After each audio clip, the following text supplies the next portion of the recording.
पण सगळ्याचा हिशोब होणार.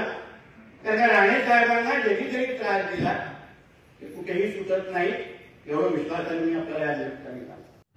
नमस्कार, तुम्ही पाहताय मराठी मंडळी. राज्यात महाविकास आघाडीची सत्ता असताना नारायण राणेंना अटक करण्यात आलेल्या घटनेची जखम अजून राणे कुटुंबियांसाठी बळबळीत असल्याचं समोर आलं. साहेबांना जेवणावर उठून अटक करण्याचा तो क्षण मी आधी माझ्या मोबाईलमध्ये सेव्ह करून ठेवलेला आहे आणि त्या दिवशी त्याची परतफेड करेन, त्याच दिवशी डिलीट करणार. नारायण राणेंना जेवणाच्या ताटावरून उठवत अटक केली होती तो क्षण आजही माझ्या मोबाईलमध्ये सेव्ह करून ठेवलाय.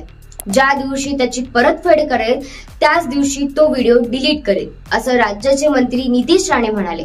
तसंच दीपक केसरकरांच्या आशीर्वादाने जेल पाहायला मिळाल्याची आठवणही त्यांनी काढली.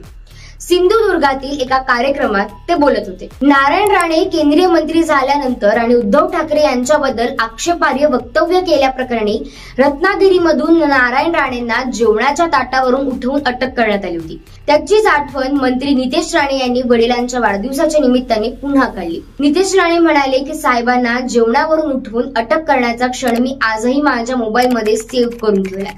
ज्या दिवशी त्याची परतफेड करेन त्याच दिवशी तो डिलीट करेन. तो क्षण जवळ आलेला आहे. सगळ्या गोष्टी बघितल्या, सगळ्या गोष्टी अनुभवायला भेटल्या. दीपकजींच्या आशीर्वादामुळे दोडामार्गचे जेल पण घेतला. मंत्री नितेश राणे यांनी दीपक केसरकर यांच्या संबंधी एक आठवण सांगितली. ते म्हणाले की कोण कुठे जात नाही, सगळ्यांचा हिशोब इथेच होणार. 10 वर्षांच्या प्रवासामध्ये सगळे अनुभव घेतले. दीपक केसरकरांच्या आशीर्वादाने दोडामार्ग जेल पण दिसलं, पण त्यांनी आम्हाला लोकसभेला साथ दिली, त्यामुळे मागचं सगळं पुसून गेले. त्याचं आणि आमचं वैर कधीच नव्हतं. तिसऱ्याला फायदा करून द्यायचा होता म्हणून त्याने आमच्यात भांडणं लावली.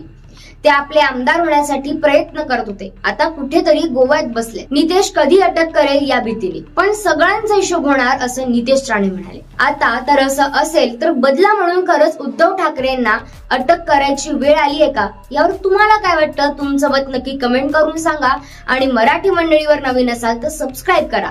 धन्यवाद.